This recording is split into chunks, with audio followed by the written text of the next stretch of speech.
Est-ce qu'il est possible d'entendre un certain nombre ainsi de marketing expérientiel développé ici par des directeurs commerciaux? Je crois que c'est assez pédagogique et formidable. On a la chance d'avoir au sein du mouvement DCF des grands experts. Donc on va accueillir 2 directeurs commerciaux qui sont tous les 2 membres du club DCF Premier, dirigé et développé par notre ami Charles Battistin, un club qui aujourd'hui compte 40 entreprises, quasiment toutes issues du CAC 40, et ils sont tous les 2 à la tête d'entreprises mondiales, leaders européennes. Donc c'est Stéphane Metcalfe qui est le directeur commercial de Miele et Julien Morel qui est directeur commercial de Nespresso. Mais on va également accueillir le directeur commercial d'une entreprise qui a son siège ici dans cette région, qui est membre des DCF de Caen et qui est Loïc Andriansens, qui est directeur commercial de Le Gallet. On les applaudit tous les 3. Venez nous rejoindre.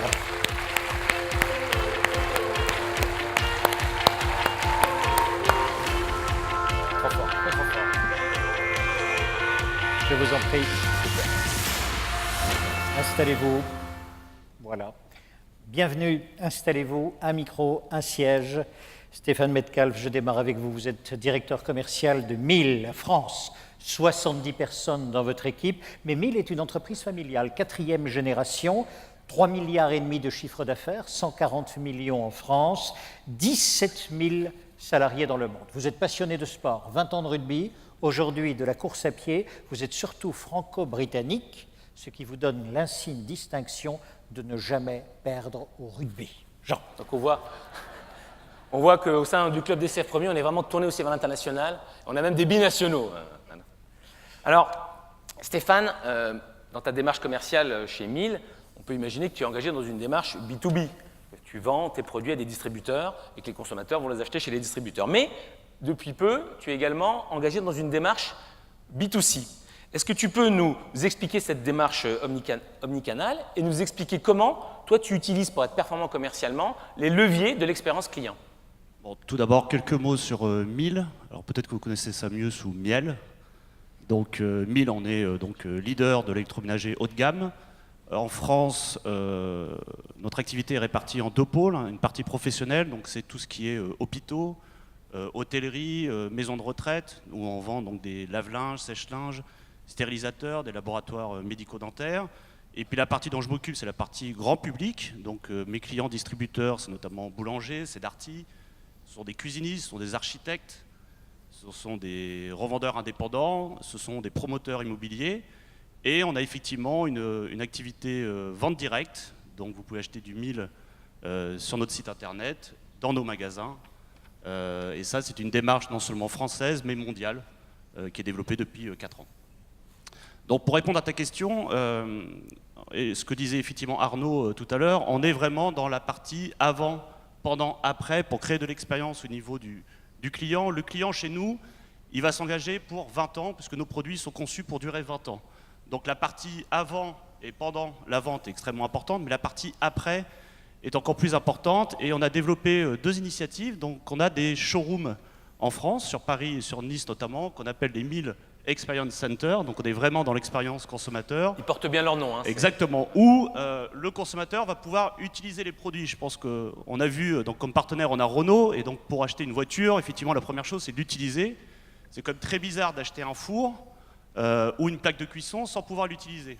Donc ce que l'on développe effectivement dans nos Miele Experience Center, ce sont des cours de cuisine, des démonstrations culinaires, où nos consommateurs vont pouvoir tester les produits, en voir tous les bénéfices, et après être convaincus et donc l'acheter soit chez nous ou chez nos partenaires distributeurs.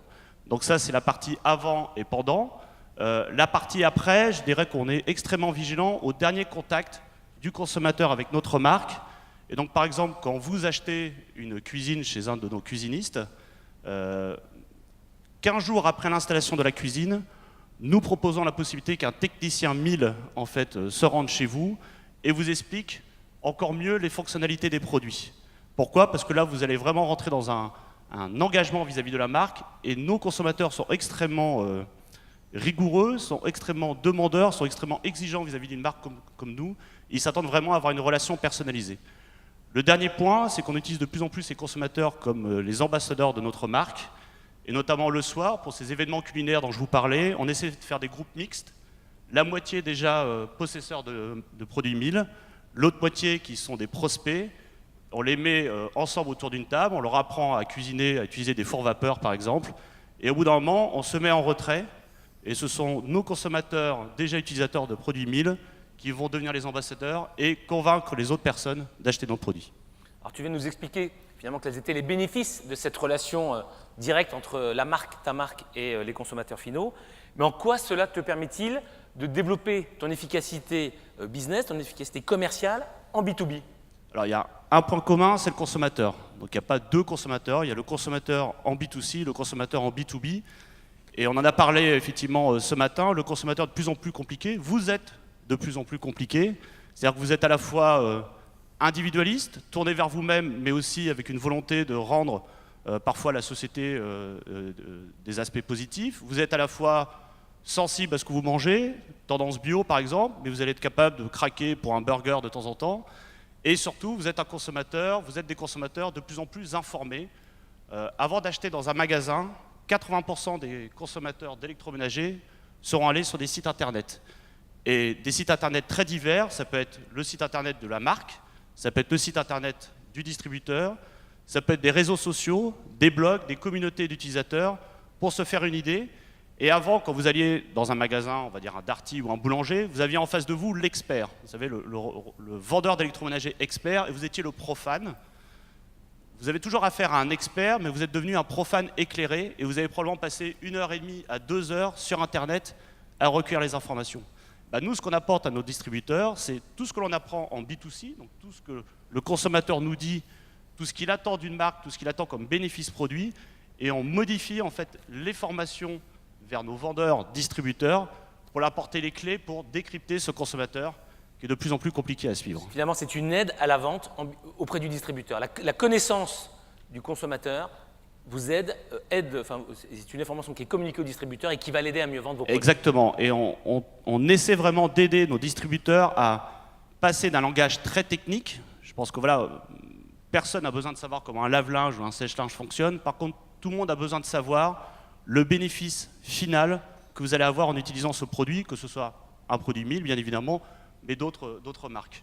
Donc on les oriente vraiment là-dessus, d'avoir un discours très simple vers l'utilisation du produit et au quotidien, comment on va aider la personne à gagner du temps en lavant ou vraiment épater ses amis lors d'une cuisson parfaitement réalisée avec un four vapeur ou un combiné. Merci Stéphane. Stéphane Metcalf.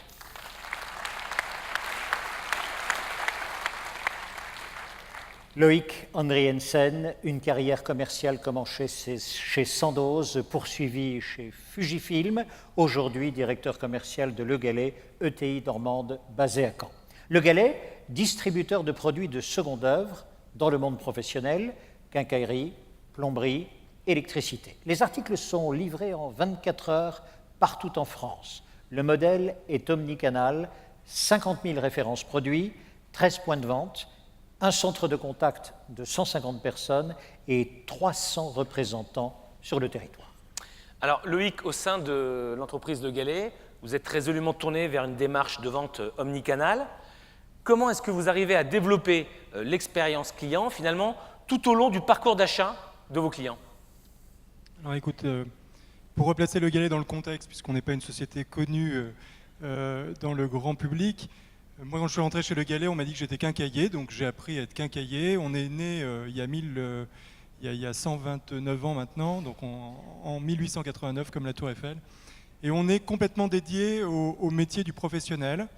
Nos clients, en face de nous, sont soit des artisans qui achètent des produits qu'ils revendent d'ailleurs ou qu'ils utilisent par eux-mêmes. Ce sont des sociétés du bâtiment, type Bouygues, Eiffage, Vinci, etc. Et puis ce sont également des sociétés, probablement la très grosse majorité de ce que vous représentez ici, qui ont besoin de maintenir des sites.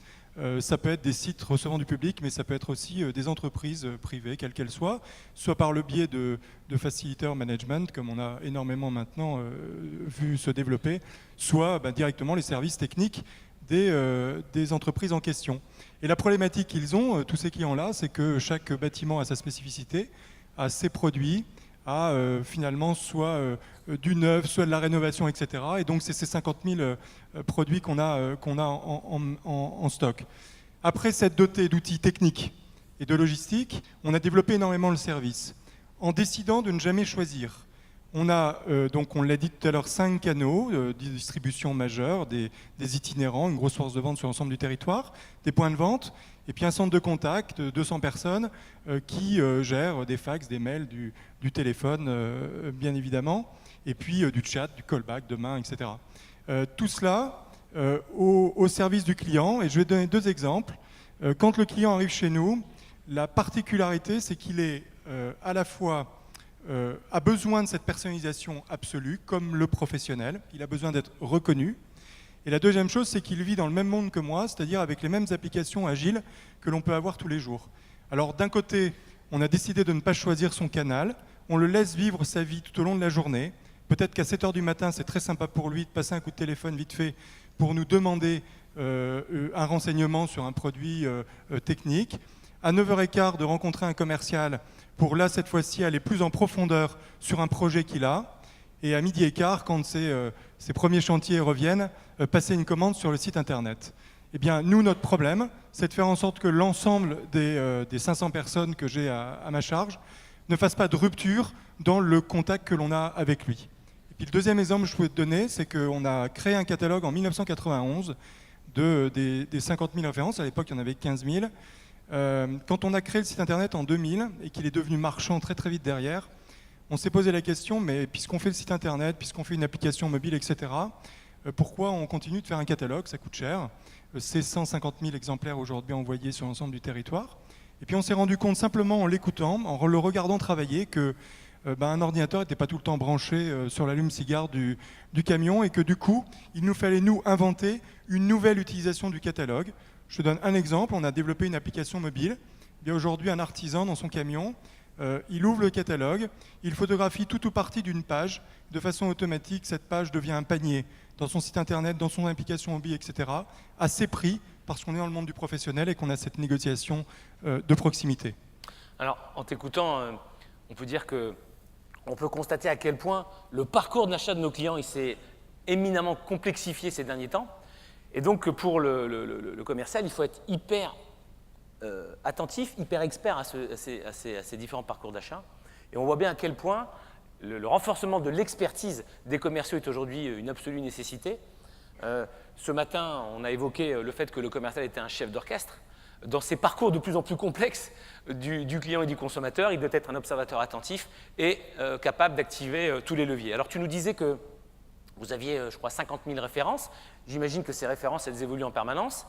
On a beaucoup parlé de technologie dans la conférence précédente et on pourra en voir un certain nombre d'applications tout au long de ce congrès. Comment, chez Le Gallet, et toi particulièrement dans le processus de vente, tu utilises cette technologie digitale pour optimiser ton efficacité business et développer l'expérience client? D'abord, personne ne peut connaître 50 000 produits. Or, j'ai des commerciaux qui doivent parler à la fois des plombiers, des menuisiers, etc. Et à chaque fois avec une spécificité produit. Je dois vous dire que chaque client achète en gros 200 produits vraiment de façon récurrente sur les 50 000. Le seul truc, c'est que ce n'est jamais les mêmes. Donc la première des choses, c'est de mettre à disposition le plus possible et sur le plus de supports possible toute l'information produit, soit par le biais de vidéos, soit par le biais de fiches techniques, soit par le biais de digitalisation diverses et variées, et de remise en situation, y compris dans les points de vente d'ailleurs, pour faire en sorte de compenser d'une certaine manière le besoin de connaissances qu'ont nos clients. Car nous, dans notre univers, le client petit à petit est en train de devenir de moins en moins spécialiste absolu, parce qu'il n'est plus fabricant, il ne fabrique plus de cuisine, il va la poser, et puis quand il a posé la cuisine, monsieur ou madame demande en même temps de refaire l'éclairage, parce que ce serait quand même plus sympa avec des LED, ou de changer le robinet. Pourtant, il n'est pas plombier et il n'est pas électricien. Et donc, il va s'adresser finalement à mon commercial pour que ce commercial-là apporte une solution complète vis-à-vis de l'ensemble des produits qu'il va utiliser. Donc ça, c'est la première des choses, et on utilise pour ça beaucoup de digital, bien sûr, pour essayer de faire comprendre à l'utilisation du produit, à ses risques, mais aussi à des conseils de pause, etc. Et puis la deuxième chose, c'est le client interne. Ce sont mes commerciaux. Ils ne peuvent pas apprendre ça, ils ne peuvent pas non plus, digérer en permanence la compétence commerciale qu'il faut en face d'acteurs très différents que sont une centrale d'achat Bouygues ou un petit artisan tout seul, menuisier dans le coin du Calvados. Et du coup, on a utilisé depuis maintenant 5 ans un outil de formation qui s'appelle Zero to One. La société en tout cas qui développe ça s'appelle Zero to One. Je crois qu'ils ont un stand d'ailleurs dans le salon, qui est un outil qui permet enfin de sortir d'un côté du commercial qui est né commercial et qui sait être commercial naturellement. Moi, je pense qu'il n'y en a plus des gens comme ça. Il faut petit à petit apprendre un point que l'on partage. Des techniques derrière. Simplement, j'ai envie de les apprendre sans 15 personnes autour de moi, une caméra VHS et autant de personnes qu'il n'y a de sélectionneurs en foot en France qui regardent la télé. C'est vrai que souvent la vidéo, ça a été quand même la grande angoisse des commerciaux, ce sketch de vente. J'ai vécu ça. Ouais. C'est comme la punition collective à l'école, c'est pareil, ça marque. Donc en l'occurrence, là, c'est plus du tout ça. On est face à quelqu'un, on joue un double rôle, vendeur-acheteur, et puis finalement, c'est un algorithme, un logiciel qui va regarder la façon dont on va faire ce rendez-vous, tant d'un point de vue pratique que d'un point de vue de comportement. Et derrière, ça permet tout simplement de faire évoluer son comportement commercial de façon neutre, j'ai envie de dire, par rapport à ce que je pouvais vivre précédemment. Ça fait 5 ans maintenant qu'on utilise cet outil, à peu près, et c'est devenu maintenant une petite valise diplomatique vis-à-vis des commerciaux, qui est d'ailleurs pas décorrélée de la façon dont on fait le management après avec nos clients internes, c'est-à-dire finalement la force de l'exemple, l'accompagnement en clientèle, plutôt que des reportings de 3 heures dans un bureau. Finalement, c'est le digital, les technologies au service de l'augmentation du savoir-faire, du savoir-être des commerciaux et donc de la relation humaine qui reste au cœur du processus de vente. Merci beaucoup Loïc.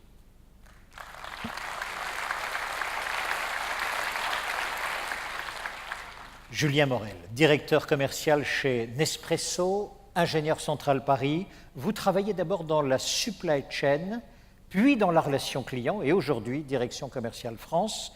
Vous avez un tempérament de conquête, beaucoup de sport, football, tennis de table et une passion. Construire ensemble ce que l'on est dans l'incapacité de construire seul. Alors, à l'écoute du parcours de Julien, ce matin, les DCF juniors nous ont fait part de leur analyse et nous ont dit qu'il y avait un certain nombre d'opportunités pour les commerciaux, les directeurs commerciaux, d'accéder à des fonctions de direction générale. C'est quand même formidable pour nous, et on ne le dit pas assez, que des centraliens qui sont passés par de la supply chain, donc des purs ingénieurs, s'investissent dans la fonction commerciale et dans la direction commerciale. Je crois que c'est un formidable moyen de valoriser notre métier. Et puis alors, pas dans n'importe quelle entreprise, puisque pour beaucoup d'entre nous, Julien, Nespresso, c'est vraiment probablement l'une des marques qui est la plus référente en matière d'expérience client. Merci beaucoup pour ça, Jean.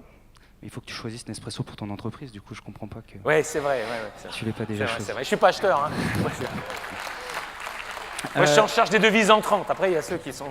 Mais c'est ça qui est super dans ce monde de la relation client, c'est qu'on est tous en compétition. Et si aujourd'hui, on peut être reconnu effectivement par des catégories de clients qui soient consommateurs à la maison ou en entreprise comme étant référents, nous, on ne se positionne pas comme référent, on se positionne vraiment en apprentissage permanent. Et ce prix, enfin cette position de référent, si tant est qu'elle soit communément admise, c'est sans cesse remis en question dans ce monde. Et quand vous allez dans une boutique Nespresso, vous sortez, vous allez prendre un train à la SNCF, vous allez prendre un café, et à chaque fois, vous comparez toutes les expériences. Et c'est ça qui est beau dans ce monde. Alors, nous... En France, on ne produit rien, on nous livre, notre maison mère est en Suisse, toutes nos usines et nos conceptions de machines, tout ça se fait en Suisse. Et on se définit sur le marché français comme une entreprise de service. Alors aussi bizarre que cela puisse paraître, on n'est pas une entreprise industrielle, on est une entreprise de service. On se définit quelque part comme un hôtel de luxe. On a une belle marque, une référence de marque, et les clients viennent à nous, et il faut que chaque collaborateur de l'entreprise, en contact avec les clients, et ils sont tous en contact avec les clients, certains sont des clients externes, d'autres sont des clients internes, il faut qu'à chaque fois, on délivre une expérience. Et alors, qu'est-ce que ça veut dire délivrer une expérience? Parce qu'on a beaucoup entendu parler de ça tout à l'heure. Pour nous, chaque acte, chaque geste que l'on fait, ça doit à la fois délivrer une valeur ajoutée fonctionnelle, mais ça, j'allais dire, c'est le b.a.-ba, mais aussi une valeur ajoutée émotionnelle. Il faut qu'il y ait les deux. Ça ne doit pas seulement être efficace, ça doit aussi être beau et ça doit aussi procurer une émotion. Alors, comment on fait ça? Qu'est-ce que ça veut dire finalement de procurer une émotion? C'est un poncif. Ça veut dire qu'il faut finalement il faut dépasser son interprétation technique. Et alors tu parlais de 3 E tout à l'heure. Je vais me permettre 3 lettres, mais c'est moins beau que toi. Ça fait pas, c'est pas les 3 mêmes. Il faut à la fois être efficace, donc dépasser. Il faut apporter répondre aux besoins que le client exprime. Évidemment, quand on vient chez Nespresso, on s'attend à avoir un bon produit, un bon service, la marque. En communiquant, en particulier sur les panneaux publicitaires dans la rue, JC Decaux, fait une promesse. Ça, c'était pas dans le texte. Hein, non, mais la marque fait une promesse. On promet que Nespresso, c'est une marque de luxe, c'est une entreprise de service, que le produit va être bon, que les machines vont être performantes. Mais cette promesse-là, pour y répondre, pour dépasser cette promesse, finalement, le collaborateur, il doit inscrire une empreinte. Et pour inscrire cette empreinte, il doit être efficace, il doit être beau, il doit y avoir une valeur ajoutée esthétique, parce qu'on est une marque de luxe chez Nespresso, et il doit être touchant, c'est-à-dire qu'il doit procurer une émotion, il doit prendre plaisir pour donner du plaisir. Alors, merci beaucoup Julien. Rappelons que toi, tu es directeur commercial B2B chez Nespresso. Alors, est-ce que tu peux nous préciser ce qu'on entend par les circuits B2B chez Nespresso? Et puis surtout, en quoi est-ce que tu viens de nous décrire? C'est-à-dire, finalement, toute l'expérience que vous avez su développer avec le consommateur final, tu t'en sers et tu essaies de le dupliquer en B2B. Oui, alors effectivement, je suis directeur commercial professionnel, puisque étant une entreprise de service, le directeur commercial de tous les clients, c'est le directeur général, hein, c'est le directeur de la filiale. Alors le B2B chez Nespresso, c'est 3 catégories de clients. Il y a la distribution spécialisée, donc on en a parlé tout à l'heure, la Fnac, Darty, Amazon. Ça, c'est une catégorie de clients. Et puis il y a 2 autres catégories de clients avec lesquels on a une proposition produit qui est un petit peu différente, qui est une capsule plate, que vous avez, j'espère, le plaisir de déguster dans le salon. Cette capsule plate, on la vend aux entreprises, aux cafés, aux hôtels et aux restaurants. C'est ça le B2B chez Nespresso. On est à peu près 200 personnes en France, 200 commerciaux qui sillonnent la France pour aller finalement vendre non seulement un produit, mais aussi l'expérience qui est autour de ce produit. Alors effectivement, pourquoi B2B et B2C chez nous, il y a beaucoup de similitudes. Tout ce que je vous ai dit avant, le fait que Nespresso ait un business model de relation client en direct dans le B2C, ça s'applique exactement de la même façon en B2B. Hein. Nos commerciaux travaillent directement avec les clients finaux, avec vos entreprises en direct, avec vos responsables de services généraux, vos responsables achats, pour aller proposer ce produit-là et remplacer dans vos entreprises, en particulier vos systèmes de distribution automatique. Et du coup, tout reste valable, c'est-à-dire que pour être performant dans la vente, il faut non seulement répondre à un besoin fonctionnel, donc écouter le client, s'engager dans la relation avec lui pour vraiment bien comprendre son besoin, mais aussi procurer une émotion, procurer quelque chose qui va rester. Alors j'ai tendance même à dire que le professionnel, c'est plus difficile que le particulier, oui. Parce que celui qui va faire ce choix-là, finalement, il va ensuite se présenter devant ses collaborateurs, devant ses collègues, et il va devoir assumer ce choix-là vis-à-vis de ses collègues. Si on se plante quand on achète pour soi-même, on est la seule victime. Si on se plante pour son entreprise, là on assume. Victime, exactement. Et il y a 75% des gens en entreprise, en moyenne, qui consomment du café. Quand on en consomme plus de 2 tasses, à peu près 2,5 tasses par jour. Donc il n'y a pas intérêt à se planter sur le choix de sa solution café. Et moi je suis j'aime beaucoup une notion de symétrie des attentions, on en parlait dans la préparation. Si vous avez une entreprise qui a des clients, et si vous êtes là aujourd'hui, c'est que vous avez tous des entreprises qui ont des clients à la fin. Pour avoir un chiffre d'affaires, il faut avoir des clients. Vous avez des collaborateurs en face de ces clients, en particulier ça peut être vos commerciaux. Pour que vos commerciaux soient performants vis-à-vis du client, on est convaincu chez Nespresso qu'il faut que vos collaborateurs soient les premiers à bénéficier d'une expérience client exceptionnelle. Et du coup, quand on va voir des entreprises, on va voir par exemple des concessions automobiles, on parlait de Renault tout à l'heure. Renault, on travaille très bien avec les concessions Renault. Renault a fait le choix d'offrir Nespresso à ses clients quand ils se présentent en concession. Et du coup, quand on va voir Renault, on leur dit démarrez par offrir Nespresso à vos collaborateurs. Si vous n'avez pas les moyens de faire les deux, si vous ne voulez pas faire les deux dans votre démarche, alors commencez par vos collaborateurs. Parce que c'est vos collaborateurs qui vont procurer une expérience client exceptionnelle à leurs clients. Et si vous offrez quelque chose à vos clients dont vos collaborateurs ne bénéficient pas, alors la démarche ne va pas être durable. Et donc cette symétrie des attentions, commencer par les employés Et les clients ensuite, Vinette Neyar le disait il y a maintenant plus de 20 ans, ça c'est très important pour nous, employees first, customers second. Thierry, une remarque à l'écoute de ce que vient de nous dire Julien. Si quelquefois on peut se poser la question de pourquoi on est DCF, on a là une réponse quand même assez incroyable. Parce que Julien, il y a 4 ans, tu n'étais pas encore DCF. Et au congrès de Metz, le thème du congrès, c'était, messieurs, la vente commerciale, histoired'homme.com. Et que vient de nous dire Julien, c'est que finalement, vous avez été, messieurs, très précurseurs, car ces nouvelles technologies, en rien, elles n'altèrent le rôle essentiel dans la relation client, dans l'expérience client du commercial. Puis alors, il y a 2 ans, c'était l'innovation, et on voit à quel point l'innovation, c'est un moteur de développement. Et aujourd'hui, on est dans l'expérience client, et peut-être que dans le futur, on pourrait mesurer l'impact de ces nouvelles technologies sur le management, voir en quoi il faut désormais que l'on modifie notre management. Dernière question. Tu voulais réagir, Loïc ?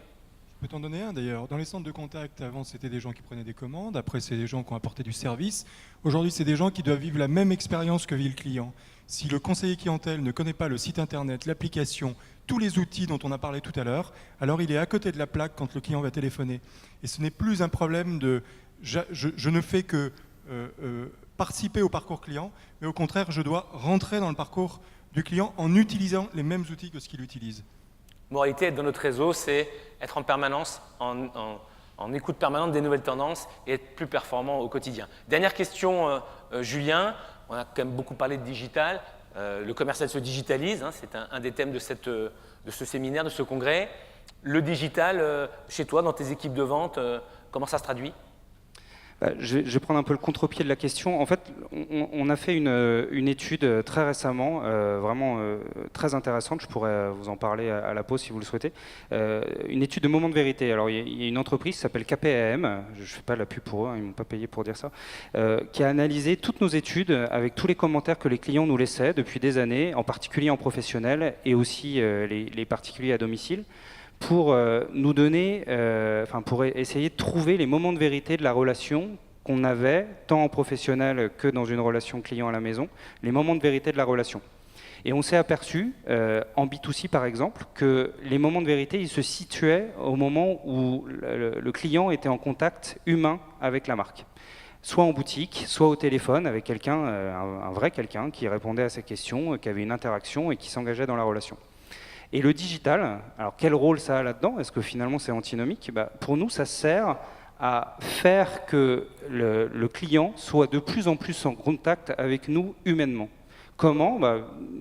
Courte illustration, vous avez un client qui vient sur Internet, qui passe une commande sur Internet et qui va aller rechercher sa commande en boutique.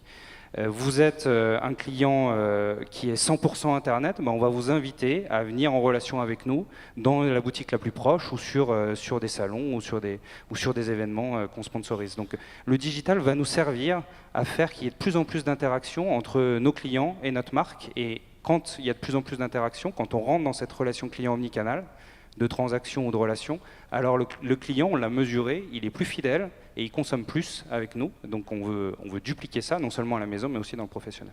Merci beaucoup. On peut dire. Bravo, bravo à tous, merci beaucoup. Merci Jean. Merci. Vous avez faim, vous avez envie d'un apéritif, je vous comprends, je vous prends 1 minute et quelques mots et c'est tout. Commercial 2.0, regardez bien, c'est une femme, c'est un homme. Un qui fait partie d'une communauté. La communauté des commerciaux fait partie d'une organisation. Nous sommes d'accord ? Donc d'abord, c'est une femme, un homme qui doit veiller à sa santé, veiller à son intégrité, veiller à son dynamisme, veiller à son énergie. Premier point. 2. Dans la communauté dans laquelle elle s'inscrit, là, il y a pas mal de choses à faire. Reconnaissance, a-t-on dit, mais également organisation, entreprise libérée. Et vous avez là déjà tout un champ d'applications digitales pour cette communauté. Comment apprendre, comment traiter l'ensemble des données clients, comment être ensemble dans un esprit d'équipe. Voilà, tout cela, c'est déjà une première phase. Deuxième phase, moi-même commercial 2.0, je suis également avec mon client. Et je ne peux pas, c'est ce que vient de dire aujourd'hui notre représentant de chez Nespresso, je n'imaginais pas que la personne puisse avoir une expérience dans sa communauté et une autre avec son client. Symétrie des expériences. Expérience signifiant quoi ? Si je suis tourné vers mon client demande d'abord à vivre. Retenez bien ce verbe, il veut vivre. Donc vivre une histoire avec sa marque, vivre une histoire, non pas avec un produit ou quoi que ce soit, permettez-moi de vivre quelque chose. Avez-vous là une histoire, on a dit souvent avant, pendant, après, vers laquelle vous m'invitez? Et donc vous allez m'inviter dans votre univers, m'inviter dans vos valeurs, m'inviter dans vos émotions. Ce seront les vôtres, celles que vous vivez avec votre communauté de commerciaux et dans votre organisation entrepreneuriale. J'ai fait ceci exprès, disant que je fais partie d'une communauté et que je fais partie aussi de l'ensemble des personnes qui font attention à l'expérience client. Ça vous fait penser à rien, ça? Ça? Mais c'est l'homme de Vitruve, c'est l'équilibre parfait, c'est le commercial 2.0 est à l'équilibre parfait entre sa communauté de travail et les personnes vers lesquelles il se tourne pour leur faire vivre une expérience. Cette vie d'expérience conduisant encore une fois aux valeurs d'une marque, à un produit, et puis ensuite finalement à être l'ambassadeur de vos marques. Bon appétit, on se retrouve à 14h40.